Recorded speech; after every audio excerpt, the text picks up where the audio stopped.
राजकीय कमला मोदी महिला महाविद्यालय नीम का थाना के बीए पार्ट सेकंड के पॉलिटिकल साइंस के विद्यार्थियों का ऑनलाइन क्लास में स्वागत है। मैं doctor Ajit, assistant professor political science. आज का जो हमारा टॉपिक है वो उग्र राष्ट्रवाद पर है। देखिए, कांग्रेस का सन 1906 से लेकर के और 1919 तक का जो काल है, जो समय है, वो उग्र राष्ट्रवाद का समय माना जाता है। उग्र राष्ट्रवादियों ने कहा कि कांग्रेस को अपनी याचना पद्धति को छोड़ देना चाहिए तथा अपने पैरों पर खड़ा होना चाहिए और ब्रिटिश सरकार पर दबाव डालकर शासन व्यवस्था में मौलिक परिवर्तन करने का प्रयास करना चाहिए। ये धीरे धीरे उनकी मांग थी। उग्र राष्ट्रवादियों के उदय के कारण पर चलते हैं। जो पहला कारण था वो था 1892 के सुधार कानून की अपर्याप्तता से भारतीय असंतुष्ट थे। इससे संवैधानिक पद्धति के आधार पर कुछ प्राप्त करने की जो आशा थी वो समाप्त हो गई थी तथा कांग्रेस के अंदर ऐसे वर्ग का उदय हुआ जो प्रार्थना के स्थान पर आंदोलन पर जोर डालने लगा। यानी हम ये कह सकते हैं कि 1892 का जो सुधार कानून था उसमें अंग्रेज़ों ने भारतीयों को वो चीज़ें नहीं प्रदान की जो उनको लग रहा था कि वो अंग्रेज़ उन्हें डिलीवर करेंगे, लेकिन संवैधानिक पद्धति के आधार पर कुछ भी प्राप्त नहीं हुआ, संवैधानिक तरीक़ों से कुछ भी प्राप्त नहीं हुआ। इसलिए जो है एक डिससेटिस्फैक्शन कांग्रेस के अंदर हो गया और एक अन्य धारा, उग्र राष्ट्रवादी धारा जो है वो पनपी। नेक्स्ट कारण है धार्मिक पुनरुत्थानवाद और सांस्कृतिक नवजागरण। इस वजह से कांग्रेस में एक ऐसे वर्ग का जन्म हुआ जो भारतीय सभ्यता, संस्कृति, धर्म के गौरव से परिचित था और जिसका विश्वास था विदेशी शासन की समाप्ति। यानी धार्मिक पुनरुत्थानवाद और सांस्कृतिक नवजागरण की वजह से कांग्रेस में धीरे धीरे एक अन्य धारा पनपी और इस धारा के जो लोग थे उनका भारत की जो कल्चर थी, जो धर्म था और गौरवशाली इतिहास था, उससे ये परिचित थे और इनका विश्वास था विदेशी शासन की समाप्त करना। नेक्स्ट कारण था प्राकृतिक आपदाओं और प्लेग का सामना करने से उतना ही अधिक अविवेकपूर्ण और निर्दयी सक्रियता की नीति अपनाई गई, जिससे जनता में रोष फैल गया।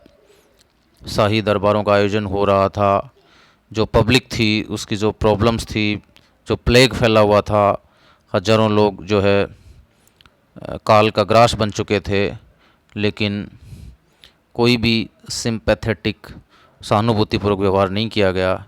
अविवेकपूर्ण तरीके से ब्रिटिश शासन ने रवैया अपनाया, जिससे जनता नाराज़ हो गई, उनमें रोष फैल गया और उग्रवादी राष्ट्रवादी जो धारा थी वो पनपी। नेक्स्ट जो कारण था वो था आर्थिक असंतोष। लॉर्ड बेकन ने कहा था कि भारत के उग्र राष्ट्रवाद पर पूरी तरह लागू होता है उनका कथन, और उन्होंने कहा था कि आर्थिक दरिद्रता और आर्थिक असंतोष जो हैं वो राजनीतिक असंतोष के भी कारण बनते हैं।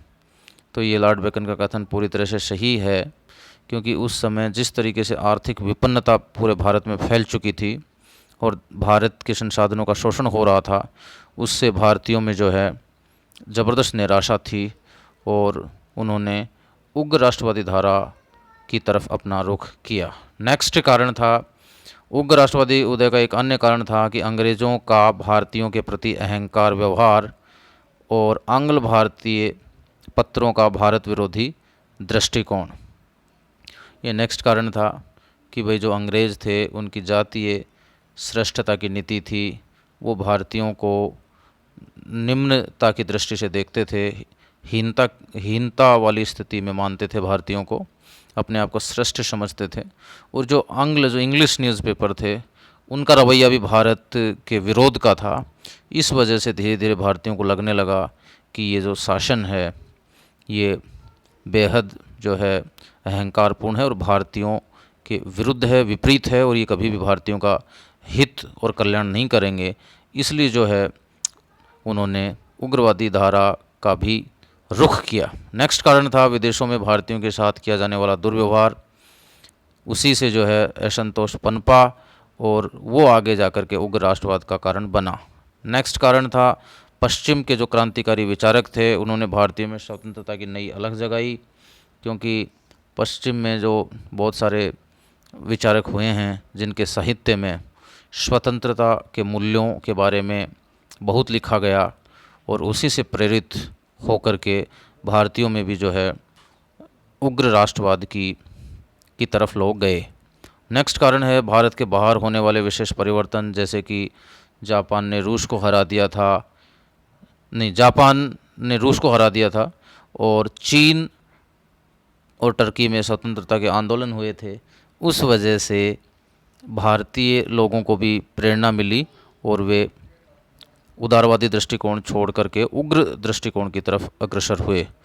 फिर था लॉर्ड कर्जन का प्रतिक्रियावादी शासन, जिसमें लॉर्ड कर्जन ने दूरदर्शितापूर्ण नीति अपनाई, अविवेकपूर्ण नीति अपनाई और प्रतिक्रियावादी शासन किया, दमनात्मक उपाय किए, प्रेस पे नियंत्रण लगा दिया। उस वजह से भारतीय नाराज़ हो गए और उनका जो ध्यान था, उनको लगा कि उदारवादी तरीक़ों से कुछ होने वाला नहीं है, और वे थोड़ा उग्रता या उग्र राष्ट्रवाद की तरफ बढ़े। नेक्स्ट जो चीज़ है वो हम देखते हैं, उग्र राष्ट्रवादी नेता कौन कौन से थे। तो 3 मुख्य नेता माने जाते हैं, लाला लाजपत राय, विपिन चंद्र पाल और बाल गंगाधर तिलक, जिनको लाल बाल पाल के नाम से भी जाना जाता है। अब हम इनके साधनों की बात करते हैं कि उग्र राष्ट्रवादियों के साधन क्या थे।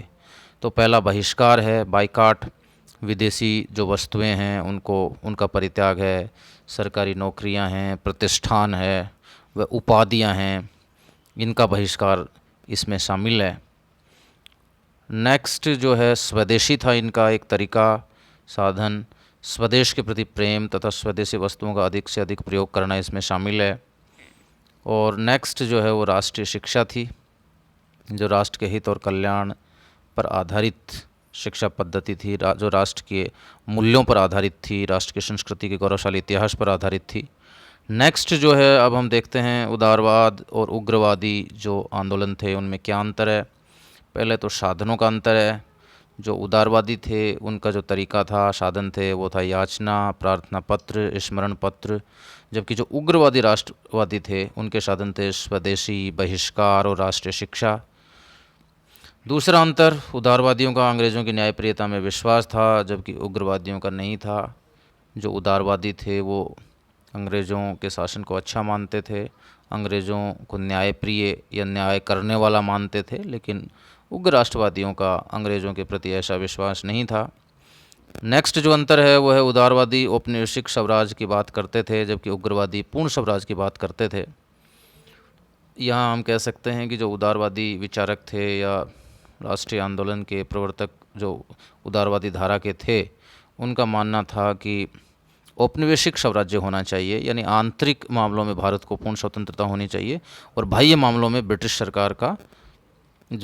सरकार है वो बने रहना चाहिए। लेकिन उग्रवादी पूर्ण स्वराज्य की बात करते थे, आंतरिक दृष्टि से भी और बाह्य दृष्टि से भी। तो ये पूर्ण स्वतंत्रता की मांग थी। नेक्स्ट अंतर हम ये कह सकते हैं कि उदारवादी पश्चिमी सभ्यता से प्रभावित थे, जबकि उग्रवादी भारतीय सभ्यता के गौरव से ओतप्रोत थे। जो लिबरल्स थे उनका जो वेस्टर्न सिविलाइजेशन था उसमें जो है विश्वास था, वो उससे प्रभावित भी थे। वो मानते थे कि इसमें स्वतंत्रता और समानता के मूल्य भरे पड़े हैं। लेकिन जो उग्रवादी थे उनका पश्चिमी सभ्यता में विश्वास नहीं था, वो केवल भारत की सभ्यता से ही अनुप्राणित थे, ओतप्रोत थे, भारत के गौरवशाली इतिहास से जो है वो प्रेरणा लेते थे।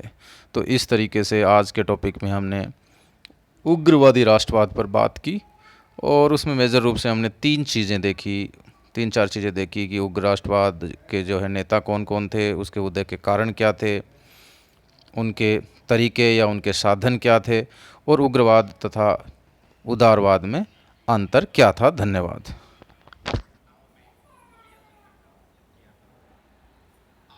पापा, जापान ने रूस को हराया था। नहीं, जापान ने रूस को हराया था।